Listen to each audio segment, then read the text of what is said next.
चलिए अब आगे बढ़ेंगे बड़ी खबरों की तरफ। मेरठ में कांवड़ यात्रा को लेकर आज सबसे बड़ी बैठक। यूपी के मुख्य सचिव मनोज कुमार सिंह बैठक लेंगे। मीटिंग में डीजीपी राजीव कृष्ण भी हिस्सा लेंगे और वहीं मेरठ आगरा बरेली जोन के एडीजी भी बैठक में शामिल होंगे। कांवड़ यात्रा की सुरक्षा, रूट डायवर्जन पर चर्चा होगी। वेस्ट यूपी के प्रमुख मंदिरों का सुरक्षा चक्र देखा जाएगा। औगरनाथ मंदिर का निरीक्षण करेंगे सरकार के अफसर। तो मेरठ में कांवड़ यात्रा को लेकर आज बड़ी बैठक होने वाली है, जिसमें मुख्य सचिव मनोज कुमार सिंह हिस्सा लेंगे और मीटिंग में डीजीपी राजीव कृष्ण भी शामिल होंगे। मेरठ आगरा बरेली जोन के एडीजी बैठक में शामिल होंगे। अविनाश हमारे साथ में लाइव जुड़े हुए हैं। अविनाश, आज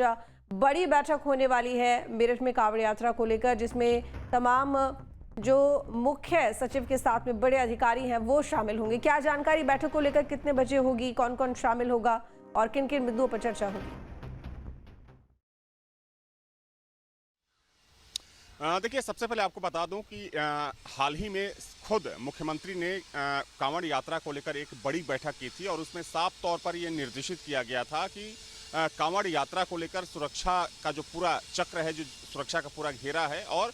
कांवड़ियों को कहीं से कोई दिक्कत नहीं होनी चाहिए, चाहे उनके खाने पीने की बात करें या फिर पानी की व्यवस्था की बात करें, तो उसी को लेकर आज ये बड़ी बैठक बुलाई गई है। और देखिए, सबसे महत्वपूर्ण बात यह है कि इसमें ना सिर्फ उत्तर प्रदेश के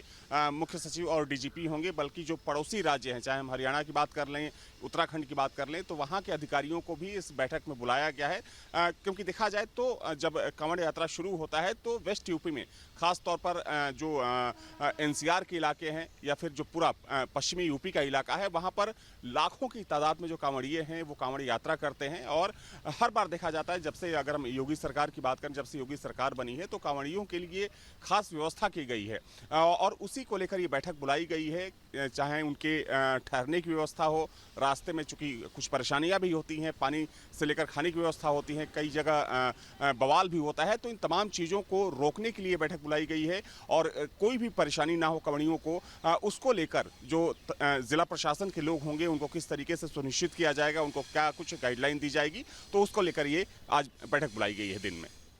ठीक है, इसके साथ ही ये भी जानकारी मिल रही है कि जो आसपास के प्रमुख मंदिर हैं, बड़े मंदिर हैं, उनके सुरक्षा चक्र को भी देखा जाएगा। जैसे कि औगरनाथ मंदिर हो गए, आसपास के और भी जो बड़े मंदिर हैं उनकी सुरक्षा व्यवस्था को लेकर भी चर्चा की जानी है। बिल्कुल, देखिए, पश्चिमी यूपी के तमाम ऐसे बड़े मंदिर हैं जहां पर सावन, चूंकि देखिए 10-11 तारीख से सावन का महीना शुरू हो रहा है और जो कांवड़ यात्रा होगी तब शुरू हो जाएगी, तो उन मंदिरों की सुरक्षा को किस तरीके से अभेद किया जा सके। साथ ही में अगर हम बात करें तो चूंकि हरिद्वार बड़ी तादाद में जो कांवड़िए होते हैं, चाहे हम ना सिर्फ यूपी के जो कांवड़िए होते हैं बल्कि राजस्थान से लेकर हरियाणा, पंजाब और उत्तराखंड के जो कांवड़िए होते हैं वहाँ पर आते हैं, तो चूंकि इसी वजह से वहाँ के अधिकारियों को बुलाया गया है कि पश्चिमी यूपी के जो तमाम बड़े मंदिर हैं जहाँ पर कांवड़िए जाते हैं जल चढ़ाने के लिए, उन मंदिरों की सुरक्षा तो अभेद की ही जाए, हरिद्वार की सुरक्षा किस तरीके से और ज़्यादा चाक चौबंद की जाए। और इस बारे में ऐसी सूत्रों के हवाले से जानकारी आ रही है कि खुद मुख्यमंत्री ने सीएम धामी से, जो उत्तराखंड के मुख्यमंत्री हैं, उनसे बात भी की है और उनको उस बातचीत में ये कहा गया है कि दोनों जो राज्य हैं, यहाँ के जो अधिकारी हैं, तालमेल बिठाकर काम करें ताकि कांवड़ यात्रा को सफल बनाया जा सके। बिल्कुल, लेकिन देखिए, अगर हम फिलहाल की बात करें तो छुटपुट खबरें सामने आ भी रही हैं, कहीं ना कहीं किसी विवाद को लेकर या फिर कोई इस तरह की खबर जिसमें कोशिश की गई है कि किसी भी तरह से नुकसान पहुंचाया जा सके कांवड़ियों को। लेकिन देखिए, मुख्यमंत्री योगी आदित्यनाथ ने पहले ही कह दिया था, यहाँ पर जो तमाम पुलिसकर्मी अधिकारी हैं, कि इंतजार ना करें कि ऊपर से कोई ऑर्डर आपके पास आएगा, बल्कि परिस्थिति को देखकर खुद ही अपनी सूझबूझ के साथ में आप निर्णय लें और उस मामले पर कार्रवाई करें। तो कहीं ना कहीं फ्री हैंड भी यहाँ पर पुलिसकर्मियों को छोड़ दिया गया है इस मामले को लेकर। देखिए, आपको याद होगा कि जब योगी आदित्यनाथ मुख्यमंत्री बने थे उत्तर प्रदेश के, तो यहाँ पर तभी से परंपरा शुरू हुई कि जो कांवड़िए, तमाम कांवड़िए होते हैं, पश्चिमी यूपी की बात करें या फिर हम पूर्वांचल की बात करें, सेंट्रल यूपी की बात करें, उनके ऊपर हेलीकॉप्टर से फूल बरसाए जाते हैं। हालांकि इस पर राजनीति भी हुई। अभी आपने हाल ही में देखा कि समाजवादी पार्टी के एक सांसद थे, उनको उनके द्वारा कांवड़ यात्रा को लेकर एक विवादित बयान दिया गया, जिस पर सियासत शुरू हुई। और यही वजह है कि चूंकि मुख्यमंत्री खुद सजग हैं, सतर्क हैं और चाहते हैं कि कांवड़ यात्रा पर कोई राजनीति ना हो, चूंकि ये एक धार्मिक यात्रा होती है और लोगों की श्रद्धा होती है, लोगों का भक्तिभाव होता है और ये सदियों से चला आ रहा है, तो इस पर राजनीति की कोई जगह ही नहीं है। लेकिन फिर भी जिस तरीके से एक दुष्प्रचार करने की कोशिश की जाती है, उसको लेकर चूंकि सरकार भी काफ़ी सतर्क है कि इसमें कहीं से कोई बाधा ना हो, कहीं से कोई विघ्न ना हो, और इसको लेकर इसमें सुरक्षा को लेकर भी कहीं से कोई चूक ना हो, तो उस लिहाज से जो आज की बैठक है वो काफ़ी महत्वपूर्ण है, चूंकि इस बैठक में ना सिर्फ उत्तर प्रदेश के बल्कि हरियाणा के और उत्तराखंड के जो अधिकारी होंगे वो भी शामिल होंगे।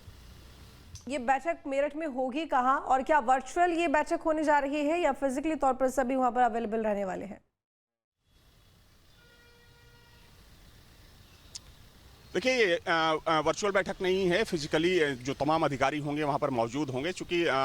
देखा जाए तो काफ़ी महत्वपूर्ण ये कांवड़ यात्रा होती है, तो जो तमाम अधिकारी होंगे वो आपस में एक दूसरे को कोऑर्डिनेट करेंगे और जो तमाम ज़िले हैं जहाँ पर सबसे ज़्यादा जो कांवड़िए होते हैं वो जाते हैं, उनको निर्देशित किया जाएगा कि वहाँ पर क्या कुछ सुविधाएँ होनी चाहिए, कहीं से कोई चूक ना होनी चाहिए। तो जो सारे अधिकारी होंगे, ना सिर्फ देखिए अगर हम चीफ सेक्रेटरी मनोज सिंह की बात करें या फिर डीजीपी राजीव कृष्णा की बात करें तो रहेंगे ही, साथ ही में जो तमाम जो पश्चिमी यूपी के एडीजी जोन हैं उनको भी बुलाया गया है, जो पुलिस अधिकारी हैं, कि वो किस तरीके से व्यवस्थाओं को सुनिश्चित कर सके, और साथ में जो दूसरे राज्यों के हरियाणा और उत्तराखंड के जो अधिकारी हैं वो भी मौजूद रहेंगे। चलिए ठीक है, बहुत शुक्रिया आपका तमाम जानकारी के लिए अविनाश। जहाँ भक्ति है हर शब्द में, कथाओं में छुपे हैं दिव्य रहस्य और ज्योतिष देता है जीवन को दिशा। धर्म से जुड़ी हर बातों को जानने के लिए हमारे चैनल स्तुति को सब्सक्राइब करें।